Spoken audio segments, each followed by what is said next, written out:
Welcome back to Off Ball Takes. This is your host, Yarby Laws, and this is my co-host.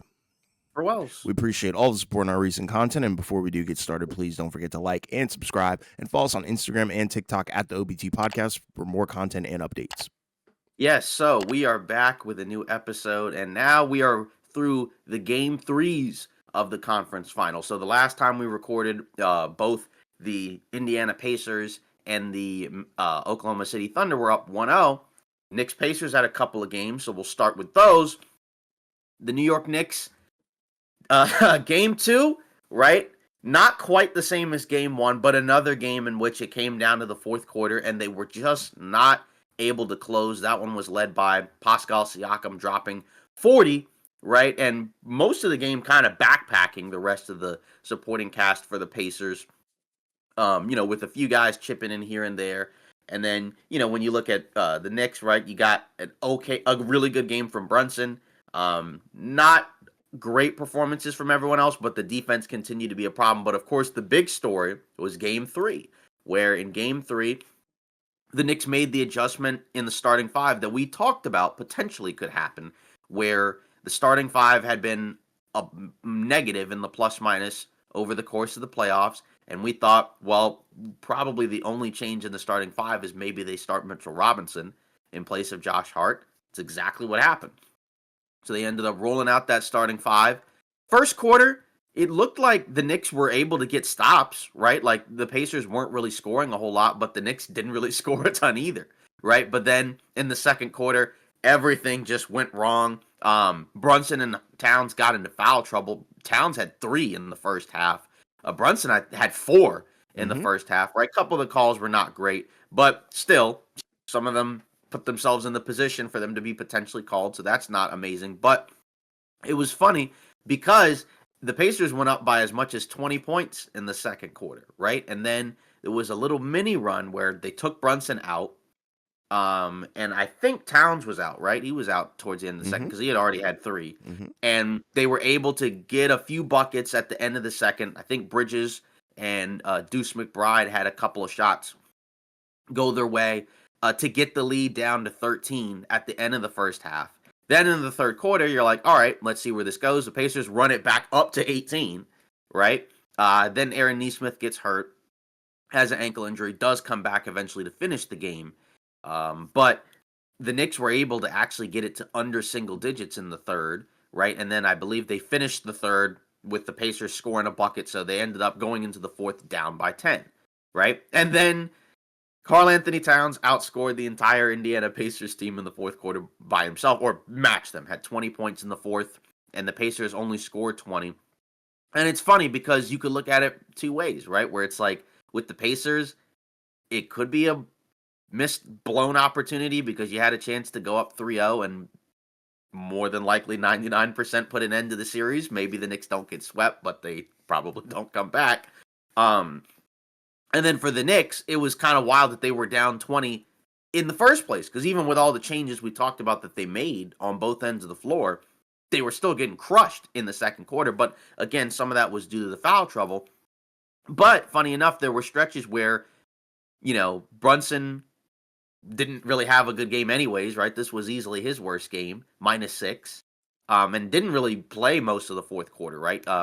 Tibbs kind of stuck with Towns and a lot of the other guys like Hart and OG and a couple of the bench guys, because he actually had DeLon Wright play minutes off the bench. He played about 13 minutes, and Landry Shamet played 11 minutes as well, right? So he actually tapped into the bench for this one, which was good for them because nobody really played a crazy amount of minutes in the game for the Knicks, right? Because we know that had kind of been a problem for them. And, even with Hart, you give him credit because in the fourth, he had some big rebounds, had, I think, 3 fouls in the fourth, but overall was a positive for them in the fourth because he really didn't do a whole lot early on in the game. It didn't feel like, may just be like a weird series, weird matchup for him. But, for Tibbs, he did a good job. But then you also kind of look at the Pacers and the fact that it did kind of feel like they also kind of just fell apart and collapsed, right? Because there was a stretch in the third where they were picking up offensive fouls like every other possession, right? Just bad screens, bad decision making overall. And it allowed the Knicks to get back into the game. you got a couple of guys where I'm kind of curious what they do because, like, say Benedict Mathurin has been a complete non-factor in this series, and he only played 8 minutes, but they were 8 very disastrous minutes. Um, and it just feels like it's kind of hard because coming off the bench, right? Like T.J. McConnell's going to have the ball in his hands, but Mathurin also kind of needs the ball in his hands, and it worked in the earlier part of the playoffs, but it probably may not work as much here. So you almost kind of have to choose one or the other. It's disappointing because you would think like, okay, maybe he might contribute defensively. Maybe he might play off the ball. No, that hasn't really happened at all. Thomas Bryant, completely out of the rotation, replaced by Tony Bradley, who I don't think we really expected to play at all at this point. And it worked for a little bit. Then eventually it didn't work, really. So Ben Shepherd also, he played 17 minutes. So he probably takes Mathurin's minutes, right? If I had to guess. He had 5 fouls, but, we know he's a guy that can shoot. Occasionally, sometimes defend, because he'd sometimes defend Brunson at times. Toppin was fine. And then in the starting 5, not really a great game from really any of the starters, honestly. Like Siakam was okay, right? He had some buckets in the fourth when the Pacers were trying to get back in it, but for most of the game didn't really do much. Halliburton was all right, but in the fourth quarter, I think you would have liked to have gotten more from him because there were a lot of possessions where they got the switch onto either Towns or Brunson, and then they just set another screen and then got them off of them, and then they just didn't take advantage of it. A lot of overpassing, a lot of just weird decision making. Yeah. Nembhard was bad. Nesmith wasn't great, and then Turner had 19, but it still feels kind of weird where it just seems like he just doesn't really have the ability to really guard in this series. And like I know he had 2 blocks and a steal, but just as a whole, it's just, I don't know. It's just kind of hard to explain, but it does feel like, Towns, when he's not shooting the basketball, he can play kind of a physical downhill style. And that's the type of offensive player that might bug a guy like a Miles Turner. And, you can't really put another guy on him and just be like, well, we'll just have Turner roam around because who is that in the starting 5 that's like big enough, even though they're undersized, to really kind of hang with Towns? But I guess he wasn't good for the first 3 quarters. But either way, that's kind of the way you look at it. Because say for the Knicks, that's a big comeback win, right? In a game where it felt like the series was over, right? You're kind of looking at Towns and you're like, where are you, buddy? Like, are you going to be on the team next season? I'm not saying they would have traded him, but just he didn't show up for most of the game and he was in foul trouble. But this is why you get a guy like that, because in a game where Brunson really wasn't good at all, right? Your second best player showed up and got you a win like Siakam did in game 2. The issue is, since you did give away game 1, right? Like we talked about, because game 1 was like a once in a anything, right, type of failure, right? Because, I mean, literally statistically, no team had ever done that before, right? Like, this was a 10-point game going into the fourth. I don't think anybody expected the Knicks to come back and win the game, but it was still possible, right? Like a 10-point deficit to start the fourth is not impossible at all, right? We've seen it in this postseason, right? Including by the Pacers and by the Knicks, funny enough, right? So you look at it that way, and you do kind of wonder, is this stuff sustainable? Can they carry some of this over into the next few games, right? Because you held the Pacers to 100 points, right? 44 from the field, 20% from 3, 5 of 25 from 3 to be specific. Pacers, they shot 82% from the line, which isn't bad, but so many of the misses just felt like bad timed misses, right? Where it's like in the fourth quarter, I think Turner had a trip to the line where he missed both, right? Siakam, I think, at different points in the game, missed a couple free throws. And again, not a lot, but they add up, right, in a game where you led for most of it. But either way, right, it just felt like offensively the Pacers didn't really play their brand of basketball. And the Knicks defensively were able to get them off their heels, right? Because there were some really good defensive possessions, right, where it was like Aaron Nesmith trying to take guys off the dribble and OG Anunoby gets the stop, right? Or, some of the other guys, right, kind of being able to get stops, right? Deuce McBride, Josh Hart, Mitchell Robinson, right? Bridges was funny because, because since I guess, most of the focus was on Towns and Brunson, he was kind of able to escape with the fact that, like, I know he had that second quarter that got them back into the game by 13. But he had some awful stretches in the fourth quarter where he had a couple of bad shot selections. Then he had that one possession where he was driving, could have just gone up with the other hand, but instead he goes up with his right hand, I think, and ends up allowing himself to get blocked twice, right, by Miles Turner and then Siakam, right, where, if he was more comfortable using the other hand, he probably would have just had, like, I don't know what was going on, but you know the possession, Yes, I know right, exactly what you're where it talking about. almost initially looked like he had a dunk, right? I That's know what I Turner thought was came going to in. happen. Right, but so not a good game from him. But I guess if you're the Knicks, the fact that you were able to come back once again in the playoffs, right, and have a win, you get to keep your season alive. I mean, we picked the Knicks to win this series, so for our sake, it's a good thing that they won this game. Yeah. Otherwise, that would have looked pretty bad. I don't know. I still don't know how positive I feel about the Knicks actually winning the series, but again, it starts with getting game 3. I just wish that they had gotten game 2 so that way, you have a chance and anything happens in game 3. But it's funny because the Knicks have been not very good at home, right? They have a losing record at home this postseason, but they're, really good on the road, right? They've gotten most of their postseason wins have come on the road. And then for the Pacers, for game 3, I don't know what it is, but they've lost every game 3 so far this postseason. And then they've won all the other games, right? So we'll see what happens in game 4. But obviously now game 4 becomes a swing game because obviously if the Pacers bounce back at home and win, series is probably still over, right? For the Knicks. But if the Knicks can tie it, right? Maybe you wouldn't favor them, but you would give them a good shot at being able to come back and win the series because then it just becomes best of 3. You have home court, although that hasn't mattered for the Knicks at all. But you would think that they would be able to at least get one, because then if you could win game 5, then you're a good road team. So maybe you just win game 6, just win 4 in a row, which is not easy at all, because the Pacers are really good. But what do you think? Like, what did you see from this game that you really liked?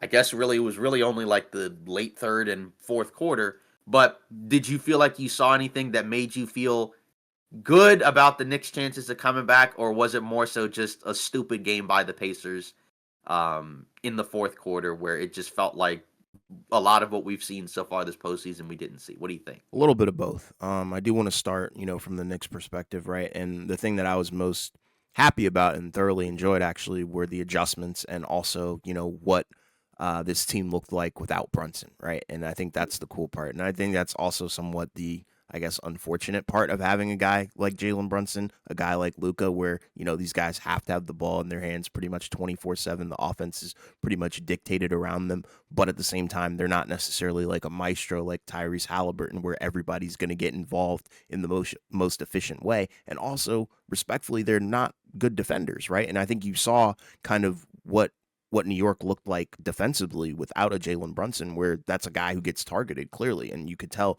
by the way that he was in foul trouble and the way that, he was giving effort defensively. Like, don't get me wrong, you can never knock the guy, for his effort defensively, but in terms of skill and actually getting stops, yeah, it just wasn't there. And, dumb fouls lead to dumb decisions like that and dumb, consequences. But I really enjoyed, watching the Knicks kind of rally and bring in some defensive specialists, some guys who, have a little bit better of a chance of getting a stop than Jalen Brunson, like a guy like Landry Shamet, DeLon Wright. Like, I know those guys aren't like household names by any means, and granted, they didn't even have amazing games, but you could just tell Indiana really couldn't get what they necessarily wanted, and what they were getting, throughout the majority of the game, pretty much all 3 quarters, where you're pretty much attacking guys like Jalen Brunson, even Karl-Anthony Towns. Like they attack him as well. Like, he's not a great defender, so I was impressed with how they responded defensively, because I think that's what truly won them the game. Obviously, you can point to Karl-Anthony Towns also having the ball in his hands a lot without Jalen Brunson, and that kind of goes back to the point where it's like, holy crap, like people, I guess, forgot how good Towns can really be as, if the offense is kind of dictated around him. And then, Jalen Brunson coming back into the fourth, was kind of, I guess, the icing on the cake, because, he had some clutch buckets towards the end and some free throws as well. And we already know he's a knockdown guy when it comes to that. So, overall, very impressed with those guys. OG Anunoby, I think he deserves a big shout out. Both ends of the floor, he was a freaking monster, super efficient.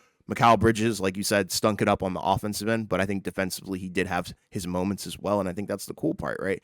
Where these guys their ceiling defensively when Jalen Brunson isn't on the floor is pretty cool. And I wish we would, see a little bit more when, the non-Brunson minutes. Like I wish we could see that happen where a bunch of guys are stepping up, right?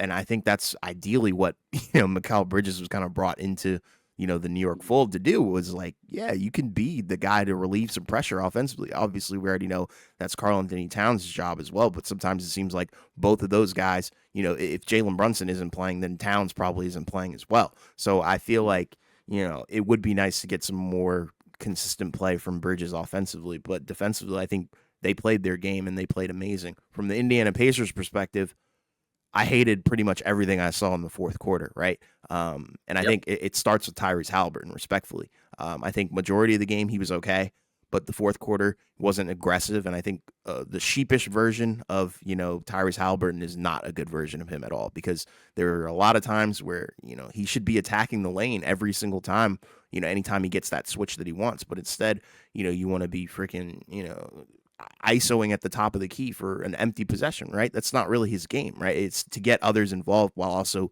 being super efficient in the drive and kick. And I just don't think we really saw that. Siakam, quieter game than game two. But, just not really impactful. I think minus 21.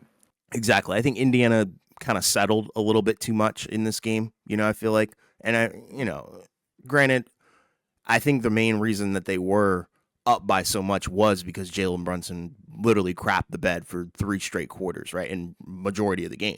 And I think that's kind of why they, even had the lead in the first place. Because if you look at that box score, it's not pretty from Indiana's perspective, right? So, do I think that they'll stink it up again like that? Probably not. I think they're a good responsive team as well. We already saw what Siakam did in game 2, after his abysmal kind of performance, I think, in game 1, even though they did get out of that game alive. It was definitely a difference maker in game 2, but, game 4, I think, is going to be wild. And I'm curious to see, what Indiana's response is, because, they're kind of known to respond just like New York has responded throughout the postseason. Yeah, Nesmith, he hurt his ankle and I guess kind of had like sort of a limp at different points. Yeah. Didn't look physically that bad, but you just know that like the injury didn't look good, and you do kind of wonder going forward, right? What does that look like? Because he's really like the only like physical defensive option that they really have, Sure. right? Because most of their other guys that pick guys up and defend, are more so just kind of long. Have more length, but they're not really that, physical, right? Like, I guess by nature of picking guys up and hounding them full court and putting ball pressure, like that's kind of physical, but it's just in the half court defensively, he can play with more physicality than some of those other guys. It was the reason why Jalen Brunson was stinking it up, majority of it. Right. Yeah, but, so if you don't have him, or if he's not as impactful or as effective, that's going to be a problem, because coming off the bench, who do you really have in that spot that can really replace him? It's pretty much just Ben Shepherd, because Matherin's been bad. Yeah. And I don't think any of the other guys will really play. Like, Jackson literally can't because he has the Achilles. Mm-hmm. But, James Johnson, probably not really a rotational guy. And he's not really a wing anyways. Right. Jarvis Walker just doesn't play, aside from he played a little bit in the first 2 rounds, but not enough, I think, to a degree where, like, there's trust. Mm-hmm. And then, the other guys like Furphy would never play anyways. And then, Thomas Bryant was playing but was bad. So he's getting DNPs now for a specific reason. So we'll see what that formula looks like. But yeah, it's funny because all 3 of these games have come down to the wire, right? And, the Knicks were able to take this one and the Pacers were able to take the first 2. And, game 1 is funny because just the Knicks should have won that game. But, either way, that's not what it is right now. So I guess the thing is that from the Knicks perspective, like some of those guys, it felt like were also playing because of the foul trouble, right? Like, like if Brunson and Towns didn't get into foul trouble, they probably would have just played, like their normal 40 minutes or whatever. Mm-hmm. How many minutes did Towns play in game 2? Because I know that was the game where he just didn't really play for most of the third or fourth quarter. When he played 27.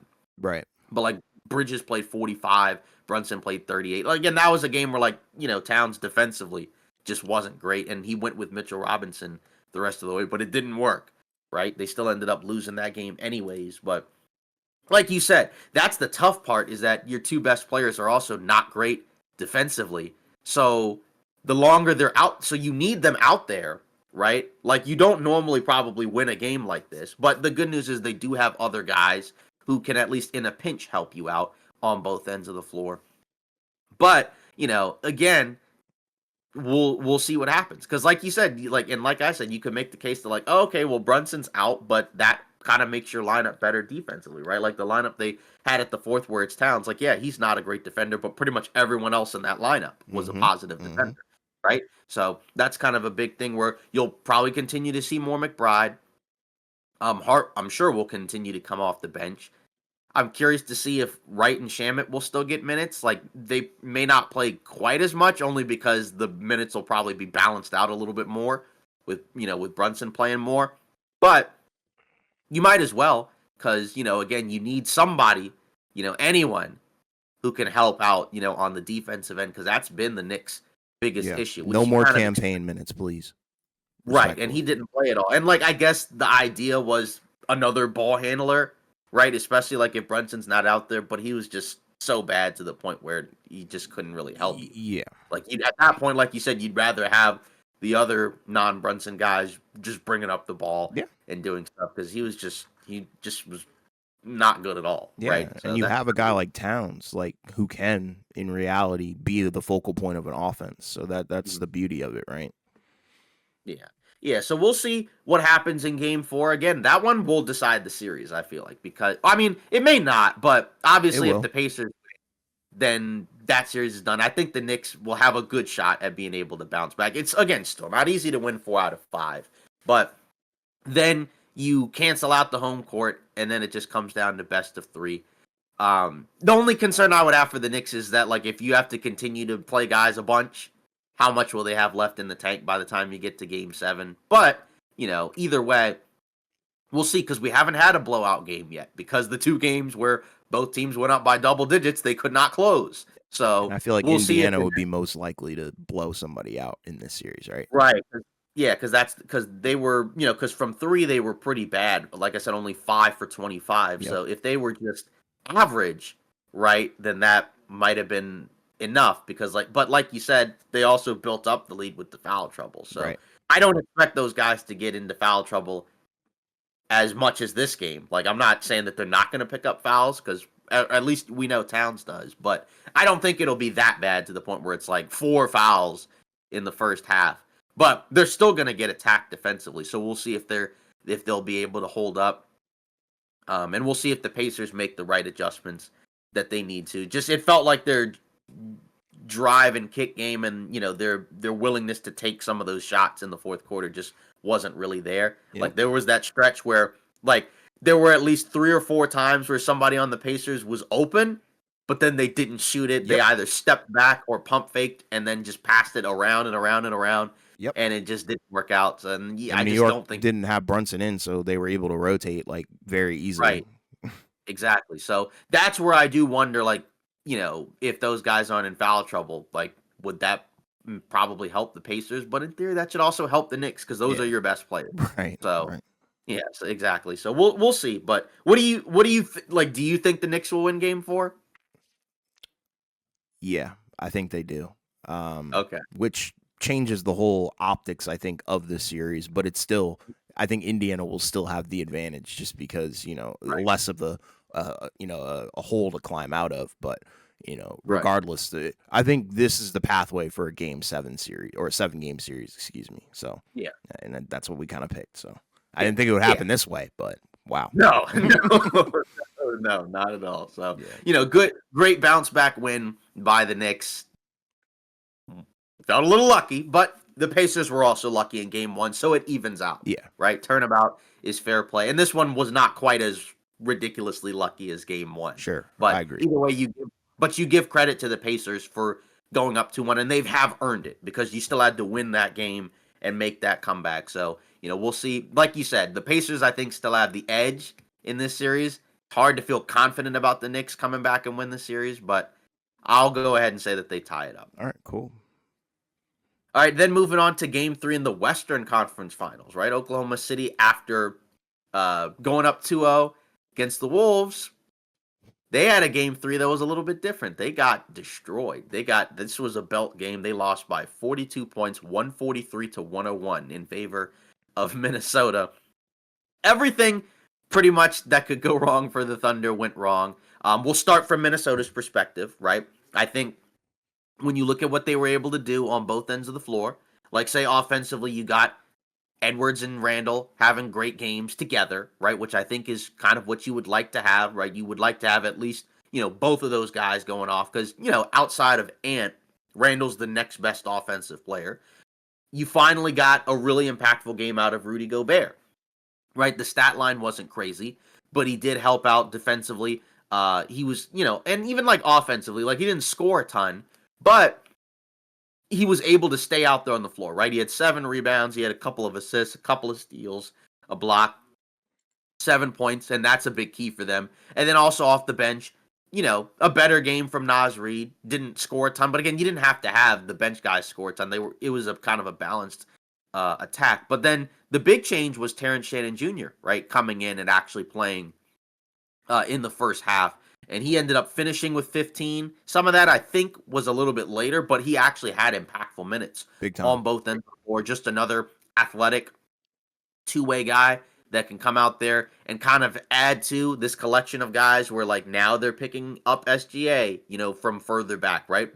Ball pressuring him, forcing him into these spots where, yeah, we're not just automatically going to give you all of these mid-range shots. You're going to have to try to earn some of those shots at the three-point line, a little bit further back. Of course, they also forced, 20? No, not 20, 14 Oklahoma City turnovers where Minnesota won the turnover battle, which is what you're going to have to do against Oklahoma City. No one really for OKC was good, right? Like pretty much everybody that played minutes in this game that mattered were bad. And then for Minnesota, also you factor in, like offensively, what did they do? Again, they were able to get guys in these good spots where they were able to attack some of OKC's smaller, less physical defenders, right? Because we know there are guys for Minnesota that can attack the basket. And then they were able to take advantage and generate good shots from 3. Some of those shots that didn't go in the first couple of games, yeah, they went in. In this game, this one still feels like kind of a best case scenario type of win for Minnesota. Obviously, this was a must win, right? Because if they lose this game, just like the Knicks, they go down 3-0. Series is completely done. Different factor because they're at home, right? But the Wolves live to fight another day. The difference is we picked Oklahoma City to win this series. So my question is, did anything that you see in this game concern you about OKC winning this series or losing this series, or do you still feel good about it and just kind of chalk it up to horrific game by Oklahoma City, great response game by Minnesota? Because like I said, there were things that they did differently. And Minnesota, in fairness, in the first 2 games, right, did have leads through the first halves, right? It was the third quarters that kind of flipped the games. But still, what do you think? As an OKC lover and a guy who freaking picked this team to win this series, I really can't say anything but the fact that I feel like it was just a bad game from the Thunder on both ends of the floor. Obviously, offensively, it starts there. When Shea has a bad game like this, and nobody else can get anything going, yeah, you're gonna lose in the fashion that they did, right? And I think out the gate, you could really tell that Minnesota was just on a mission to win this game, no matter what. Like they were not like off rip. They had this in their mind that they were gonna win this game. And you could tell it started with Anthony Edwards, super aggressive. Julius Randle, that also helps as well. And when both those guys are playing so well and your role players are making timely shots, and the onslaught really never stopped, respectfully. So, shout out to Minnesota for what they were able to do, I think, on both ends of the floor, right? And I think this is the true potential of what people, who pick the Timberwolves and want the Timberwolves to win the series looks like, right? Because, you look at the pathway, Anthony Edwards pops off, and I think that's what people were really waiting for because he didn't really have, a great series up until this point. And, his progression, offensively has been pretty interesting to watch, right? Because game 1, I think, was the one where he really stunk it up. Game 2, I think, was the one where he bounced back a little bit, but it felt a little meaningless just because of the fact that they really did lose. And then this game, you could tell he was just locked in on a different level, right? His reads were, Mhm. stellar, didn't really make a whole lot of mistakes. And I think when Anthony Edwards pretty much has a flawless game, you're guaranteed to win. How often is that going to happen against, a team like Oklahoma City where they boast an amazing all-time defense, right? So that's kind of my concern if from the Timberwolves perspective, I don't know if it's sustainable necessarily, but you Mhm. do still shout out the role players as well because it's not just one guy on the team, right?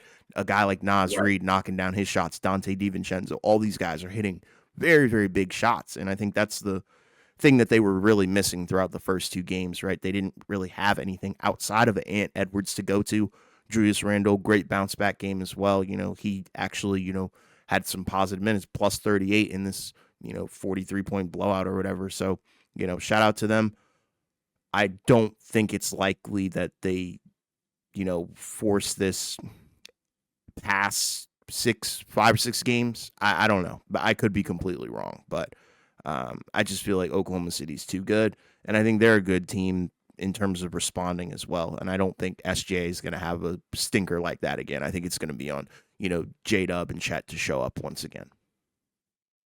Yeah, and the other thing for Ant is that also like the rebounding has kind of been a big part of what he's been Sure. doing. He's averaging 8 rebounds a game this postseason. He had 9 rebounds in this game, and like you said, when he's able to make those reads and make those passes, right, it helps out the team so much, right? It's not what he naturally does, but we know he can do it, and when he's at his best in that regard, then that helps and kind of lowers the necessity where you like, okay, like this is where like you have to have Mike Conley be good. And like, like the thing is like he's a positive for them, even when it doesn't feel like he's having a good game, just because of you have a point guard out there on the floor.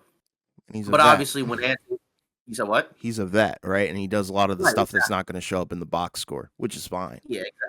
Right, and yeah, and but obviously, like yeah, like you said, the best version of Ant, right, that's what you're gonna have to have in order to win this series, right? Like you're gonna have to have games like this 3 more times in order for them to win the series. Because the argument would be, all right, Minnesota's got guys off the bench, right? You got 3 guys that could, in theory, give you double figures off the bench Mm-hmm. in a game, right? Mm-hmm. Any game Mm-hmm. potentially, right? And then you have what you're going to get from presumably Ant and Randall, Mm-hmm. right? Like if those 2 guys are good, and then you get the extra help off the bench, then that's probably how Minnesota wins this series. That's what we talked about, right? Whereas with Oklahoma City, right? Their situation is a lot different, right? But in this game, like pretty much everybody was. I mean, this was Oklahoma City's worst game of the season, right? I mean, obviously, like in terms of what the margin of, I think this, yeah, they. I don't think they lost the game by this much all season, and obviously magnitude, like this was the worst game for them of the season. But a 40-point loss would count the same as a 1 point loss, right? But we'll see what happens. But obviously, game 4 again makes this series more interesting, like the Knicks Pacers one, because now if you're Oklahoma City, win this game and you still end the series, right? Right. Like you're up 3-1. We know 3-1 leads can be blown.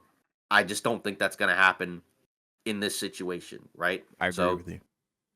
so I will pick, so I'll say the Thunder bounce back and win game 4. Me too. Maybe the Wolves win game 5, Okay. right? And then OKC closes it out in 6. We'll see. And I think that's what we But I kind of would predicted, right? We thought that OKC would win this in 6 games, right? If I'm not mistaken. right. Yeah. Yeah, exactly. So, I think like it's kind of like the Knicks Pacers one where it's like we both expected those series to not be 5 games, Sure. right? Obviously, things change, right? Once we actually see the teams play and we see the outcomes, right? That's where, all this has to be adjusted. But just as a whole, like this was basically Minnesota's best game of the season, Oklahoma City's worst game of the season, right? So can we get somewhere in the middle, right? But we'll see because obviously for Minnesota, they do have some offensive firepower in some ways that could potentially challenge Oklahoma City. But it's just I'm gonna need to see it again for me to feel like all right, they have a good shot because I do still feel like Oklahoma City, you know, can force the turnovers. And, obviously, like when your shot making is good, you're probably going to have less turnovers. I mean, like they're not quite the same, but just as a whole, when you're able to finish offensive possessions consistently, then it's like OKC can't get out and run, right? Obviously, if you're taking care of the ball, right? Same thing. So again, just like a flawless game for Minnesota.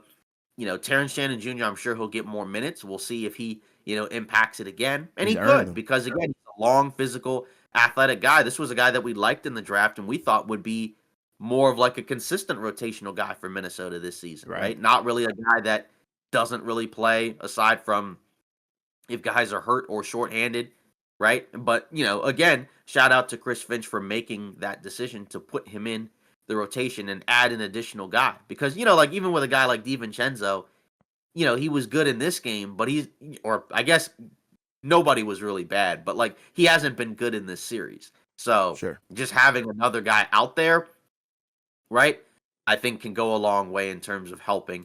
And it just kind of allows you to have maybe a little bit more flexibility in terms of your lineups because you could put like a Terrence Shannon Jr. at the 3, go a little bit smaller, go a little bit more spaced out. So, and again, some of the stats are a little bit skewed just because of how much of a blowout this was. I mean, this game was over at halftime.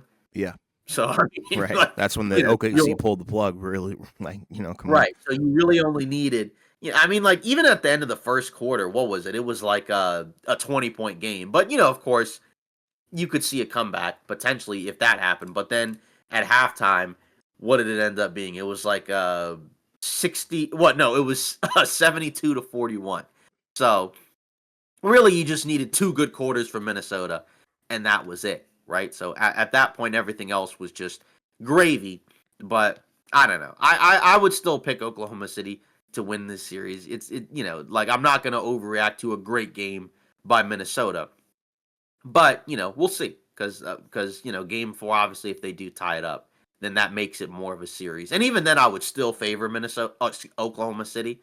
But either way, like this is good for Minnesota, right? I think you can appreciate the fact that, down 0-2, you had a big game that you needed to have in order to save your season, which, shows at least some level of resiliency that it felt like was not there in the first 2 games, right? Because it kind of felt like that moment where when McDaniel shoved SGA because he was just super frustrated by, what was going on in the game. It felt like possible OKC may have just completely broken this team. Doesn't look like it in game 3, so that's good to see. What do you think SGA's got to do in order to bounce back? Because, Right. obviously he's Oklahoma City's best player. I mean, he doesn't have to shoot the best in order to win these games, but we know he needs to be good, right? Yeah. Like he got outplayed by Ant in this game, and SJ's got to be usually the best player, I would say, to win most of these games and this series for sure. Right. Like, and he's the leader. Clearly the body language, the not really being there mentally, right? And the thing that was really kind of shocking to me, I didn't really expect, OKC to lose in this fashion, but as soon as I saw Shea making dumb turnovers, I was like, okay, yeah, they're definitely going to lose this. Like, there's no shot of them coming back, right? Just doing very uncharacteristic kind of things, right? And, normally he's a smart player. He kind of finds a way to get to a spot no matter what. And once again, shout out to Minnesota for taking that away and then, turning those opportunities into elite offense, right? And that's normally what OKC does to other teams, right? So, kind of got a taste of their own medicine here. But yeah, Shane definitely needs to, I think, calm things down, let the game come to him as it normally does. And, he also needs to find a way to create contact, right? And I know, a lot of the discourse around him is free throw merchant, yada, yada, yada, whatever. But it's a part of his game. When he creates that contact, it gives himself a reprieve. It gives himself a break to collect himself. And like I said, continue to let the game flow. Because if he gets rattled, then I think the whole team does as well. And I think there's no way in heck that is a recipe for success. Because in that regard, J-Dub isn't going to show up either. And neither is Chet, right? And, defensively, we already know what the team is. So, yeah, offensively, they got to look to their captain, Shea, and he's got to bounce back. Simple as that. There's no excuse, right? Would you ditch the 2 big lineup in game 4, or would you stick with it, like in terms of starting? Um, I think you kind of have to start both those guys together, right? I think you do have an advantage offensively. I think both those guys being out there offensively does, give you somewhat of an advantage over, Minnesota. Whereas, like Hartenstein's not like a Gobert, right? He's not going to kind of be meaningless on the offensive end. We already know Chet isn't either, but another thing, Chet's got to hit his threes, man. Throughout the postseason, hasn't really been the best. I think could be a lot better. Um, so yeah, he's got to hit his threes, and I think you know like I said, the hub of the offense is really Shea. And I don't know. I feel like you kind of have to you got to stick with it, right? Because it's gotten you this far. I wouldn't Mhm. change things up after one game, and that's the problem, right? A lot of a lot of times when you have a blowout like this, especially in the postseason, teams will tend to overreact, and then Mhm. it messes up the whole flow for the remainder of the series because now it looks like you're kind of scrambling. You might be searching for answers when you don't really need to. Just play your game and play your brand of basketball that got you this far, and has you ranked as the number one team. Yeah, it's kind of the funny thing about Oklahoma City is that, in the regular season, right, they shot 37, they were sixth in the NBA in 3-point percentage. They shot 37% from three. Minnesota shot just under 38% on, 39.9 attempts. Oklahoma City, 38.8 attempts. So not really that much different, right? Like both of those teams, you know, are willing to take threes. Minnesota's fifth in 3-point attempts. OKC is 10th. But in the playoffs, that's not really been the case, right? In the postseason, Oklahoma City was 13th, right? So they're like essentially bottom five playoff team in terms of 3-point shooting, right? They're at 32%, Right. right? Whereas you look at the rest, like Indiana's number one, right? They don't attempt quite as many, right? But they're a 40% 3-point shooting team. Funny enough, Houston was third, which is hilarious because we know Yeah. that in Wow. the regular season they were not great, but they were also like by far the lowest in terms of attempts. They only shot 28 a game.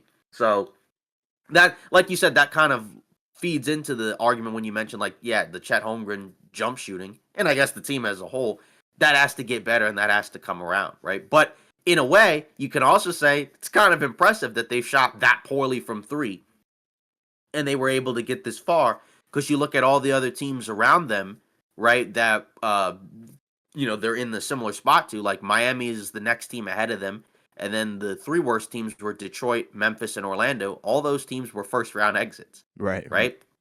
Like the only team that was in that bottom tier, right? That made it past the first round was Denver, who was a couple spots ahead of Oklahoma City, right? So just kind of funny how that works. So we'll see if Oklahoma City has a potential magnet ball game. But like you said, I think a lot of it starts with just a better game from SGA, right? Yep. When he does that and kind of, I think, makes the adjustments to how Minnesota is guarding him, then everything else will kind of work itself out, right? And then it becomes easier for everyone else because then if he's flowing and you got to change how you guard him, then that means that changes how you have to guard guys like Jalen Williams and Chet Holmgren and Yes. everything else. Yep.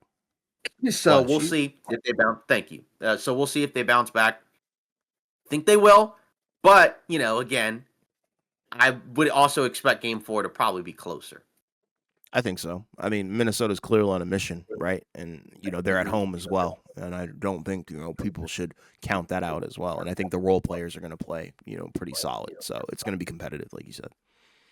Right. So we'll see what goes on, but at the very least, at least we get more basketball, right? Because we were in danger of the conference finals, both of them potentially being very short, which I don't think is what we would have expected, and I don't think what we would have necessarily wanted to see, especially because one of those teams that is trailing is the team that we picked to win the series. So we'll go from there and see what happens. But again, it's been a really funny conference final so far, and but again, at least with the Knicks Pacers one, that's definitely been the better series because every game has gone down to the wire. Yeah. So hopefully that continues to happen. But uh, I don't know. It's just funny. It's a very different brand of basketball in the West, just because of the fact that aside from Game 3, it just feels a lot more defense oriented, right? Where you get some up and down possessions offensively, but either way, I like all the teams left, and we'll see what the finals matchup ends up being. Because by the time we record, the next time we record, right, those series could potentially be over. So Yep. we'll see what happens. Yep. So going from here, got some NBA news and rumors to take care of. So should have probably mentioned this during the Pacers game. So it seems like Tyrese Halliburton's dad will now be allowed back into Pacers home games, right? So Shams Charania reported that. So beginning with Game 4 against the Knicks on Tuesday, right? So it felt like that there were a lot of Pacers players and fans who were trying to make a push for having him being able to come back. Seems like he'll be in the suites, so he's not going to be, in the, on the court, at the sidelines. doing what he does. But he'll at least be at the games, and we'll see where we go from here. Hopefully, he ends up not jinxing the Pacers. Right. Yeah, wild situation to even begin with.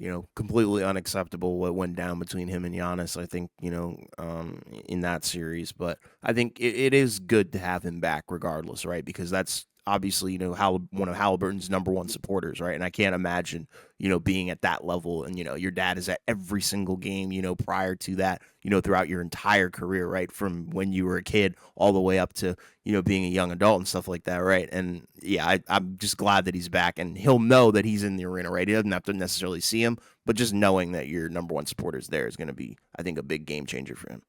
Yeah, I'm surprised that they did this like in the middle of the series. I kind Sure. of would have thought that they would have done it, like at the start or saying at the start of the next round. Right. But Yeah. we'll Weird see where this timing, goes. but it is what it is. Yeah. Then also some other news and rumors to take care of. Mavs eyeing CP3, Lonzo, and Drew. So obviously, as we talked about, right, we know the Dallas Mavericks with Kyrie being out for probably most of next season, they're going to need to find some help at the point guard spot.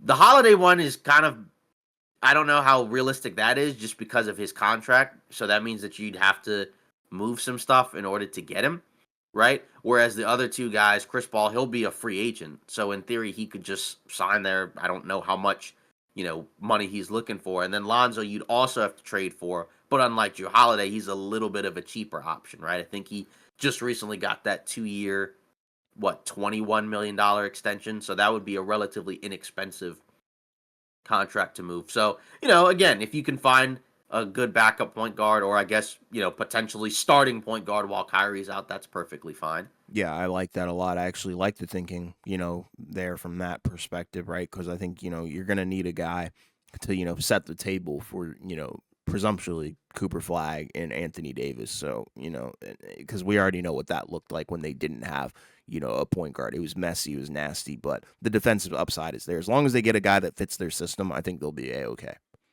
Yeah, I would like any of those three Agreed. options. Yeah.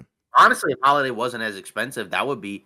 I mean, Ideal. he's an older guy, so we'll see what he could give a team at this point. Hmm. But He fits their we know for mold, the though. right, yeah, and there'd be a defensive guy next to Kyrie who Right. could also potentially play the point in the pinch. I mean, for them, obviously with getting Cooper Flag and they and they got AD and the other guys, they'll be looking to make some moves in the summer. And from a Holiday perspective, right, that's a guy where you kind of watch for what happens with him, just because we know that the Celtics will want to get out of that second apron so that way they don't have to pay the repeater tax. But in order to do that, they're going to have to move at least probably one of those guys that makes a decent amount of money. And he might be the toughest one to move because he's got a long-term contract, but I also feel like he may be more desirable than some of the other players. I mean, Porzingis isn't expiring.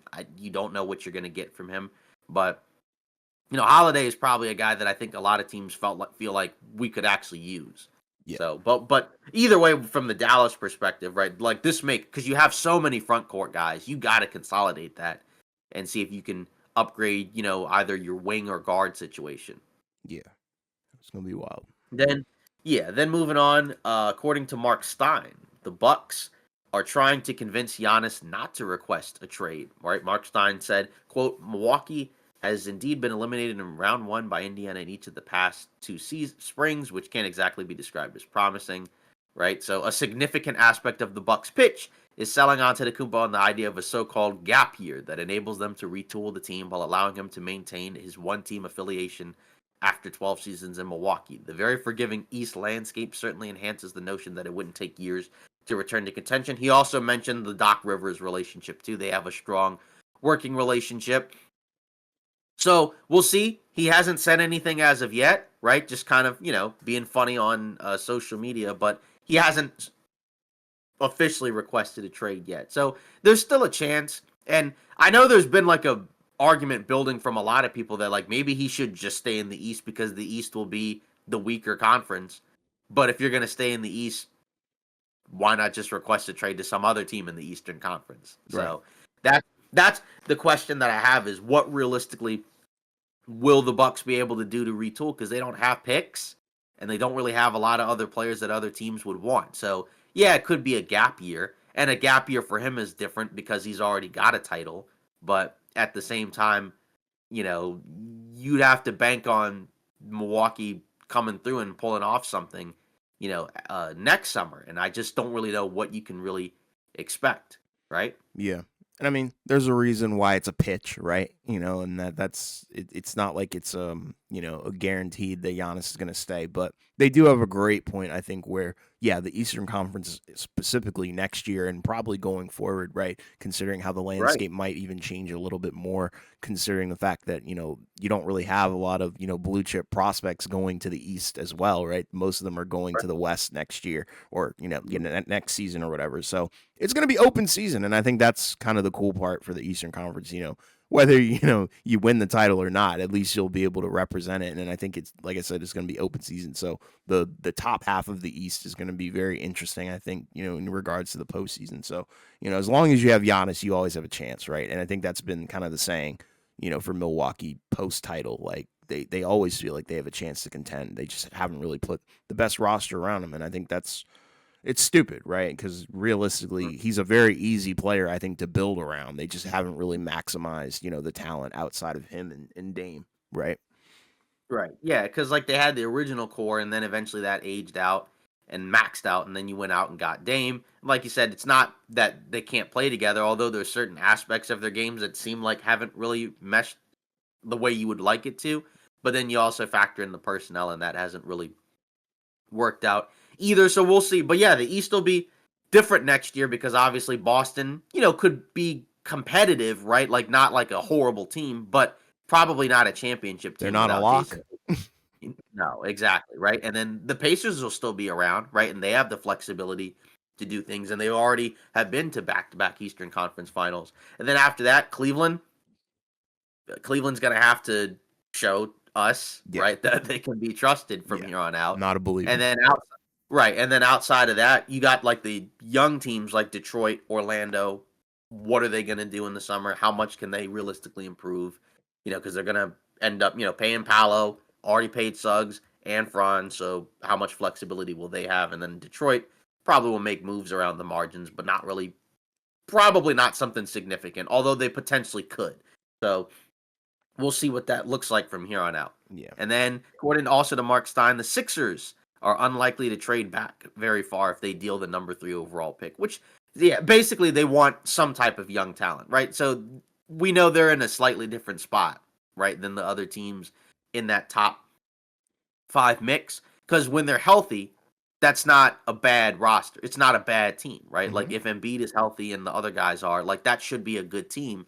So in theory, you don't necessarily have to have, like you said, a true blue chip prospect, but can you have a guy that can be in there and play a role? I mean, yeah, I mean, you'd still want to take the most talented available, I would say, either way, and just try to make it work because what is the window realistically for this team? Probably not really that long, honestly, just because of Embiid's health. But either way, like, I guess the main question is, do we think Philly will trade back? I don't think. Well, it depends on the offer, right? And you have to look at the teams that would be willing to trade up, right? In this draft, it would Mhm. probably be, maybe Charlotte, maybe Utah, maybe Washington. Like that's probably as far back as I would go in terms of the slotting, right? I wouldn't probably go past 6 if I'm Philly. And those teams don't really have, I think, the talent that Philadelphia is looking for, right? In terms of the young talent, but also immediate impact, right? So Mhm. that's the question. I feel like they're probably more likely to find what they want within the draft, right? And that's the problem with Right. the third pick is that's kind of unfortunately where the draft really starts. So it could have a huge ripple effect and also have very bad ramifications if they completely Mhm. whiff on that pick, right? It'll feel like a Right. wasted draft pick if it's a bust. I don't think it will be because presumably they're probably going to be picking Ace Bailey or a guy like that. So you know we'll see how that turns out, but. Yeah, I don't think they're going to trade it. I just don't think those teams probably have an offer that is equal value to the third pick. Right. And then last but not least, all NBA teams, right? I believe the last time we were on, those hadn't been out, and then a day later, they were. So first team all NBA, SGA, no surprise because he won the MVP. Then also Jokic, Giannis, Jason Tatum, and Donovan Mitchell. I believe those were all of our first team All-NBA picks as well. Yes, sir. Second and third team, right, is where it gets, a little bit different, right? Because Brunson and Ant were on there, but also you had Steph and LeBron, right? I believe we had both of them on the second team as well, I had right? Bron on third. Okay, all Or right, no, and no, then I had Steph on third. Excuse me. okay, Yeah, I had yeah, Steph on and third. then Evan Mobley was also All NBA second team, right? And then you had the third All NBA team. That's Tyrese Halliburton. So he was there. I believe he was on both of our All NBA Yes. ballots. He was kind of like one where I wasn't sure if he was going to get in, but we both had him. Right. Then Towns. I think I had Brunson third, and I had Towns second, just because of the injury the last couple of weeks for Brunson. But they were both there. Yeah. Cade Cunningham, James Harden, and then Jalen Williams for Oklahoma City. Yeah, the So what Harden do we one was think? surprising, but Yeah, I I'm don't not think he mad was at it on. though. I don't think he was on either of us. I know I had heard, on other shows and other media people that they had thought about putting Harden on All NBA third team, right, or on All NBA because of the season that he had for the Clippers. I didn't have him on there, but Me neither. like you said, I'm not really mad about it. And obviously, like this year, All NBA. Part of that was also the injuries, right? Because we know that there are guys that if they were healthy, they would have been on All NBA and probably not some of the other guys, right? Because like no Luca, no Wemby, no Embiid, No right? Kawhi, no No AD. Kawhi, right? You said no AD, AD, yeah, yeah. exactly. Yeah, no AD. Like all those guys, right, were except for Embiid because he was hurt last year, but all those guys were All NBA last season. So that's a big part of it. But either way, shout out to all the guys who got on there. One notable omission was Jaren Jackson Jr. So that potentially kind of changes some things, at least for Memphis, because I think, if I'm not mistaken, right, doesn't that mean that he's not as eligible for, the new Supermax? Yep, that is correct. Yeah, exactly. So since he didn't make All NBA, so then that means that you don't have to pay him as much. Maybe that helps Memphis down the road, right? Because they're already having to pay the big max for Ja and Desmond Bain. Maybe it doesn't make much of a difference. But did you have him on your All NBA? I believe I I don't did. really. Yeah. Yeah. So I didn't yeah. have So Harden on there, and I think it was Jaren Jackson Jr. that was on there. right. Do you feel like he should have been on there? I mean, it's kind of interchangeable. I think the fall of Memphis was so freaking disgusting that Mhm. maybe you could make the case, and the rise of the Clippers and their steady competitiveness throughout the entire year, which was pretty much on the shoulders of guys like James Harden and Norman Powell. Right? I feel like that you could probably weigh having a better impact, I guess, on the league and for that team as a whole. So like I said, I'm Right. not really mad at it. Like I'm not gonna bicker and complain over the fact that Jaren Right. Jackson Jr. didn't get on the All NBA list, but Yeah. I think Harden deserves it just because he had a super Yeah. underrated season, whereas I feel like Memphis and Jackson Jr. had a very underwhelming season. Yeah. Then some other ones who didn't make the cut: Alperen Şengün for the Houston Rockets. I believe he was very close. Didn't get quite enough votes. I think he missed it by like just a hair. Yeah. And then also Zubac, and then Garland, and then Sabonis, I guess, right? Who's Oh been like yeah, kind I of a, wouldn't. Yeah, but no, yeah, no. but just as a whole, again, this is what's going to happen. You're always, because we have so much talent, some guys aren't going to get in. And some of those other guys, like I said, would not have gotten in anyways if it weren't for the new rule. But that's how it goes. So according to Matt Infield, right? So he says Jaren Jackson Jr. does not make All NBA and is not eligible for a Supermax extension this offseason. He can still sign an extension this summer, but for much less money than if he waits until free agency next year. So then that means we're not going to get the summer extension for him. He'll just enter free agency at the end of next season, and then I guess we'll just go from there, Yeah, right? yeah. I mean that Yeah. makes sense. Yeah. So, I think All NBA, and also just shout out to the older guys, right? LeBron and Steph. I believe LeBron has a record 21 All NBA appearances, Yep. right? So, that hasn't been done. And then obviously Steph still doing it at 37, right? Because, there was a stretch where you didn't really know if he was going to be on there, right? And then he turned it up during the latter part of the season, right? So, shout out to him. And, like a Durant, part of it is he was another guy that missed too many games, right? Because his stats, were good enough, but at the same time, how much did they factor in the record? But more importantly, couldn't even be on there because he Right. missed too many games as Right. well. We didn't even mention him, I don't think, right? Yeah, it's crazy, man. But yeah, like you Yeah. said, shout out to the All NBA guys. Deserved. I don't think there's anybody on the list that shouldn't be there. Right. Well, that's it for today's episode of Off Ball Takes. Again, we appreciate all the support, for our current content. Again, we do IG polls. For all of our episodes, we didn't do one this time, but when we do, obviously feel free at the OBT podcast on IG and chime in on your response, and we'll go over it at the end of the episode. Of course, leave a comment on IG or X or TikTok or on our YouTube videos, and we'll read those at the end as well. Right, so continue to like and subscribe to our content in order to help us grow. We got past 200 subs, so let's keep going. Let's get to 500. Let's get to 1,000. Let's see if we can get there. And the only way you can do that is by subscribing. So we appreciate all the support, and we'll see you in the next episode.